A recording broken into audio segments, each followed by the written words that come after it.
The fourth quarter of Super Bowl 58 was Travis Kelce's quarter, and it got him into overtime. From the land of the free and the home of the Chiefs, this is the Locked On Chiefs podcast. Welcome back to Locked On Chiefs. Appreciate you guys joining us from around the world. This is part of Locked On Podcast Network, and that means your team every single day on every platform. We start right here on YouTube, where you can like and sub and hit that bell so you get notifications of new content. And then we move on to Spotify and Apple and all the audio platforms where you can get us 24/7, 5 days a week, always free, everywhere that you can go. If you have an audio platform you like, you will find us there for free because we do this every single day for you guys. And we appreciate you everydayers who listen every single day.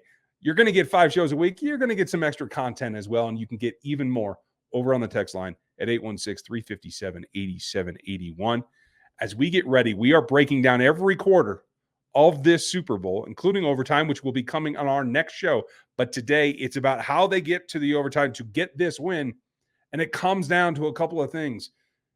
It is about making sure you have complimentary football, and the aggressive nature of the Chiefs defense in the fourth quarter pays huge dividends.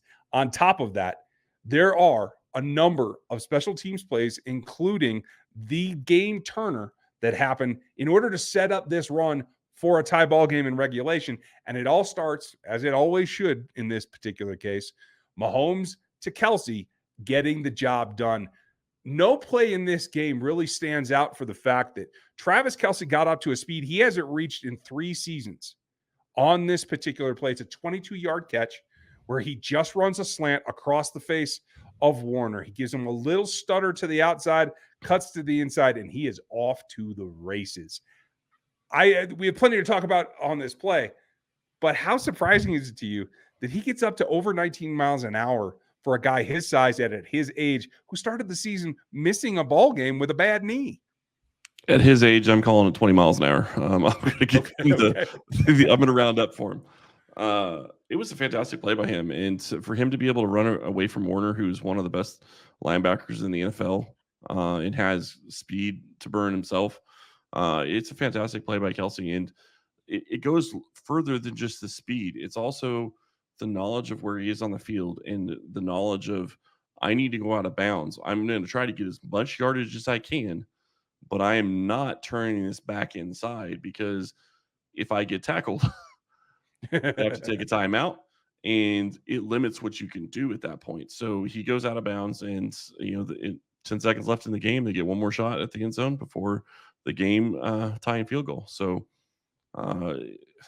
it's him being selfless too, because you know how bad he had to have wanted to try to score a touchdown in that moment, but he looked at it and said, nope, going to do what's right for the team. I'm going to do what needs to be done. And his hustle on that play to get them down to where they had a chance at scoring a touchdown before kicking the field goal. That is a big play. Yeah, it's enormous. And it kind of shows everything that Travis Kelce is about. It's not just the fact that he is, despite his age, an excellent athlete at the position. It's more about the fact that he sets up the route.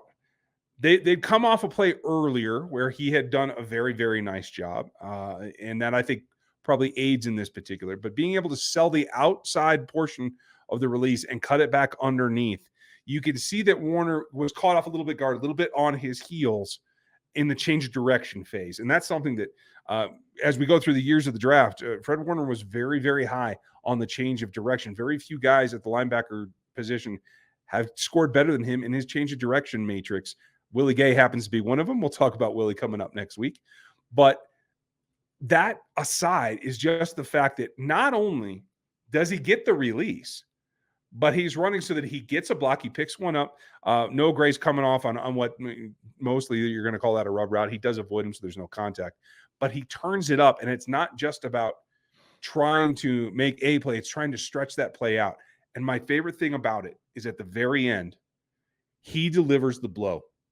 Classic old school. You're not tackling me. I'm running you over, and I might fall down in the process.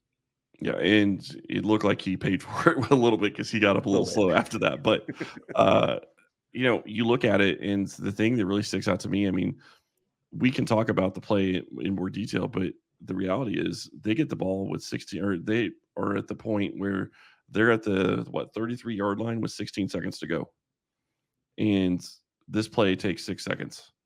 I mean, you're setting yourself. You're in field goal range. You feel like you're in Butker's range at this point. So anything you're trying is going to see, can you get into a point where you can score and maybe score a touchdown and win the game right there. But 16 seconds to go, and your two best players on offense take over and deliver and give you a chance to score a touchdown right afterwards. Obviously, it didn't work out, and that's a whole different topic. But putting yourself in the position to have that chance to be able to go for it and have the timeout and say, okay, well, now we have the chance to go for the win. Let's dial up our best play and try to go for the win. Obviously, it didn't work out, but to give yourself that chance is huge, especially considering where they started that play and how long that play took to develop, because he is running across the field as he's doing it. Yeah, it's a long route. We have to be honest. That's probably what lets him get to that point. But it's not the only play of the quarter either. Like this quarter became Travis's. That's the highlight play. It was nuts. But it also comes down to the fact that he was starting to get chunks. It had been obviously a very quiet first half, a little frustrated, starts to come on in the third. In the fourth here, he gets this giant play that takes them down in scoring position, but also had another chunk of 16 and another chunk of 13, again, against Warner, that I think really lead to the culmination of them feeling that they are in this, that they can go take this back and not just get to the point where they can take a lead or put points on the board, but continue to accelerate through. And I think that all comes back to Travis Kelce and his energy and his performance in this quarter. It was all about him for me. We will discuss in the second segment what a play that I think you're leaving out, but I agree. I mean, this was a huge play. It was definitely one of the biggest plays in the quarter, and he took over in the fourth quarter, and that's exactly what you need from your stars, and he delivered. And we're not talking about him right now, but Chris Jones did the same thing in the fourth quarter. Trent McDuffie did the same thing in the fourth quarter. We'll be talking about those guys later. The reality is your stars have to take over when the game is on the line, and this was when the game was on the line, and Travis Kelce has done that time and time again for Kansas City. And he did say on his podcast that route, it was similar to what they ran in one against the Chargers a couple of years ago when they were in LA, where it was the long, and I remember how long it was over 30 yards, I think, where he scored the touchdown. Obviously against Derwin James, he didn't get the touchdown this time, but got him in the position to be able to kick an easier field goal and maybe have a chance to win. Yeah. And to be clear, I was talking about the offensive, all about Travis, because you're right. I'm going to come back to the defense every time. Before we do that, it's about a singular play that let the special teams chip away at this lead in order to get to overtime. That missed PAT was the turning point. We're going to get there next here on the Locked On Podcast Network. Are you the kind of driver that wants to push things a little bit farther? Ever wonder what that adventure could be just around the corner? Our friends at Nissan have a lineup of SUVs with the capabilities to take your adventure to the next level. And it starts with the 2024 Nissan Rogue, perfect for city driving where you want to make that great escape. It's class exclusive, Google built in, so you always have your assistant almost for anything that you're looking for. Gone are the days of connecting your phone and trying to get your assistant or maps or the Google Play Store to work. It's on a 12.3 HD touchscreen infotainment system, and it's all in the 2024 Rogue. It's perfect mid-size crossover for all of your adventures. And then you can get with my favorite, the Nissan Pathfinder. Back and room for 8 and expansive cargo capacity. The advanced availability 4x4 capability is really what you want. And it's 284 horse with 6,000 pounds of towing power. An adventure calls for everybody, and Pathfinder is there to answer that call. Get the Nissan Rogue, the Pathfinder, or even the Nissan Armada, and go on your next big adventure. Shop NissanUSA.com.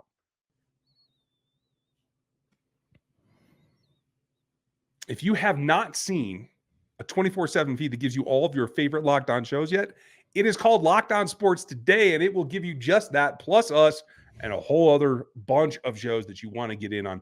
So make sure that you check that out. You can just search Locked On Sports Today and get that sub going. We appreciate it, and it leads us towards part of our team continuing to press and do well, and this team had to do that. And it's a quarter that saw this team score 3 field goals in order to push it to overtime.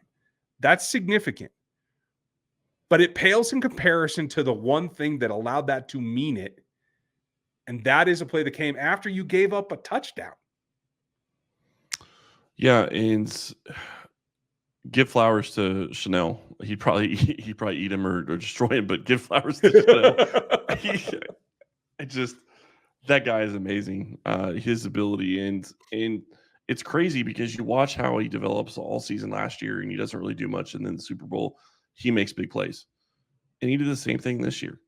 And I'm not saying he didn't do anything during the regular season, but you start looking at how he has progressed into the Super Bowl, and you don't expect the contributions that he was able to give you and the big plays that he was able to make for you in the Super Bowl. And he had two of the biggest plays in the Super Bowl. He had the first quarter's biggest play, and I think you can easily make an argument that he had the fourth quarter's biggest play. I agree with you. I think Travis's play was huge, but without Leo Chanel and blocking that kick, there's no overtime. Chiefs have to go for a touchdown, and either they win or they lose right there. Yeah. And it's all set up based on the way that this fourth quarter starts. Obviously, the play that we talked about yesterday in MVS being open because of Kelce and taking that point right there, that's just before this first drive of the fourth quarter for the Niners, where they actually roll 14 plays. And it's like, oh, yeah, hey, we're not done yet either, says San Francisco. But it comes down to, yes, it ends in like a minus 1 yard run and a 4 yard pass and a 1 yard run to get in. Before that 10 yard pass to Jennings. All that said, you just gave up 13 plays. In the end, you had to do something to make the difference. And it is that one play by Chanel. Although I will give Pharrell credit. He was in there as well. A number of guys were actually getting great push on this particular play. But it's that ball play, hit Pharrell as well, I think. I agree. It was officially credited with Leo Chanel, just so everybody knows. Yep. But that play, knocking a point off the board, allows this to be a game that Bucker can do his thing and put up 3 field goals to get it to that tie. And you have no idea how it's going to end up when that play happens. Like, you have no idea what's going to come. You have no idea how it's going to affect the game. But it doesn't matter. You play all out on every single play, and that's what Chanel does on every single play. And, Justin Reed, we've seen him come around the edge too, trying to block stuff. I mean, you go all out as a team, and even on routine plays like a PAT, who a lot of people don't think really matter in the NFL and that should be getting rid of. This is why it shouldn't be. You can make plays, and it can be on the biggest stage, and it can mean everything, because in this game it did. It certainly did. This culminates in 4 field goals for Harrison Butker. Personally put 13 points on the board. That's not something we're used to seeing in this offense. As much as this has been a stream about the defense leading the way and the run game having to pick it up, having to rely on your kicker. It's lucky that they have Butker, but it's definitely atypical for this offense and this team in general. Yeah, and I think that's something that gets addressed in the offseason, and we'll have plenty of time to talk about it. But I agree with you. I mean, it's atypical. But what it really comes down to is, once it turned into January, everything really changed with this offense. And I go back to what I said on Monday's show. To an extent, you watch the first quarter and even some of the second quarter, and you see some of the same inconsistencies that they're having early on in the season, having in the first quarter. And then you go watch the third and the fourth, and it's kind of like the rest of the playoffs to an extent. They're making plays. They're able to do things. They're not screwing themselves and beating themselves with negative plays or turnovers. And yes, I know Mahomes threw an interception, but it ended up not being a big deal. You don't want to do that, but it ended up not hurting them. That's really what all this comes down to. And you and I talked about it all season. When you have those types of turnovers, as long as you're not putting your defense in a horrible position, you're probably going to be okay. And they didn't put them in a horrible position, and the defense was able to stand up and stop. So you're in a great situation, and they're able to turn everything over and turn a new leaf in the playoffs and in the Super Bowl. And that's how they got to a point where they had a chance to win the game in the fourth. And credit, I don't usually talk about the broadcast, but credit to this being such a good game in that there were 5 possessions in the fourth quarter. and 4 of them scored. The other was, it was simply a kneel down because Kyle Shanahan wanted to go to overtime. And that's credit to the 3 field goals, obviously one being for the Niners as well as that touchdown, but the 2 that the Chiefs scored in order to get to that tie set up everything else. And this was, I think, why we saw the numbers for the broadcast be so good, but why I think that this one feels so much more different, because it had to be a battle down to the tooth to get to the overtime. How did they get there? What helped them was the aggression on the defensive side as well. It set up some of these drives that culminated in points, and it limited everything else, including the fact that the other drives in this particular fourth quarter for the Niners ended in a field goal the second time, and obviously the end of half there. How did they do that, and who stood out on the defensive side in this fourth quarter? That's right now on Locked On Chiefs. This segment is brought to you by our sponsor, BetterHelp. Every now and then, you got to get things off your chest. Certain things start to add up and give you some anxiety, some things that you want to deal with. And especially helpful is if you can talk to someone who's unbiased and doesn't have any skin in the game. So today, this is how I really feel about what is about to happen for the Kansas City Chiefs, is a decision point. I don't want to have to choose between Chris Jones and L'Jarius Sneed. I want them to make it all good. I want to have the cake and eat it too and go for that three-peat. And sometimes things just build up that you get a little bit frustrated. When you do, therapy can be something to help you. Therapy is a different process for everyone. Most of us have bigger problems to deal with in our favorite sports team and what's going to happen in the offseason. It's important to get things off your chest every once in a while and make sure that you're venting in a productive way. If you're thinking of starting therapy right now, give BetterHelp a try. It's entirely online. It's designed to fit your schedule and to be flexible. It's at BetterHelp.com/lockedon to get 10% off of your first month. That's BetterHelp.com/lockedon. This is my favorite part of the show, folks. Make sure that you join the Locked On Sports today. But this is where we talk defense. And I'll let you take the – I don't want to be called a homer, so you go ahead and take the lead here. What was the play that stood out to you the most and really turned the tide on the defensive example of what they were doing? If it's not for Kelce's big quarter and it's not for Chanel's big play on special teams, Trent McDuffie takes it, and it's not even close. And yeah. I mean, that's just the reality is he took over and did something that he hadn't done. I don't think he'd really blitzed the entire game, but he disguised it well. You couldn't tell he was coming. And while I do want to give Trent McDuffie credit for, because it was a fantastic blitz, if you go rewatch that play, Deion Bush behind him sets him up just as well as Trent McDuffie does, because he doesn't let on that he's coming up to try to fill. If he steps into it and gives any indication that he's trying to fill, then you have an idea that maybe McDuffie is blitzing, and that changes everything in the play. But you're getting a guy that has been in the league for a very long time that does exactly what you need him to do, and he disguises it well enough, and it sets up Trent to be able to do what he does. It does. And this all comes back to Steve Spagnuolo for knowing how and when and where and why. There's always the conversation about, is it X's and O's or is it the Jims and Joes? And in this particular case, I think you have to side that it's a bit of both, because not only is the call to send that blitz perfectly timed, but it has to be executed on every single layer of the defense. Yeah. And when I take a look at it, the things that stand out to me, you certainly called it with Deion Bush's refusal to give away the fact that he is backing up what is a 12-yard cushion on Ayuk out of the slot, a situation that if you're San Francisco, I'm sure you're pleased as punch to see, right? It allows that play to happen. Yeah, but he didn't go with the ball. Like, he didn't. The thing that really stands out to me on that play, McDuffie made a great blitz. Purdy couldn't make the throw. But what stood out to me is Purdy made the wrong decision in my mind. I understand the hot was Jennings. I get why he went to Jennings. But you're always taught you throw at the blitzer. And if you throw at the blitzer, that changes possibly what happens in that situation.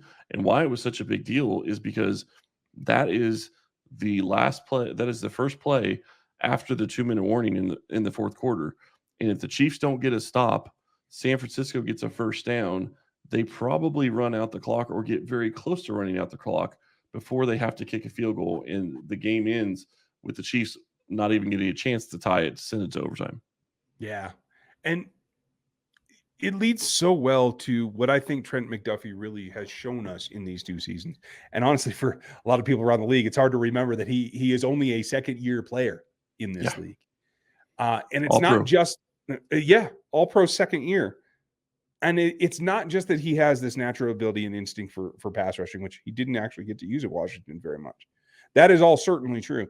But it's about his cerebral attack of the play and understanding that, especially when they approach the line a little bit early and they don't get the ball off as expected, he's still standing in a position where he hasn't given away. He hasn't turned his shoulders dramatically.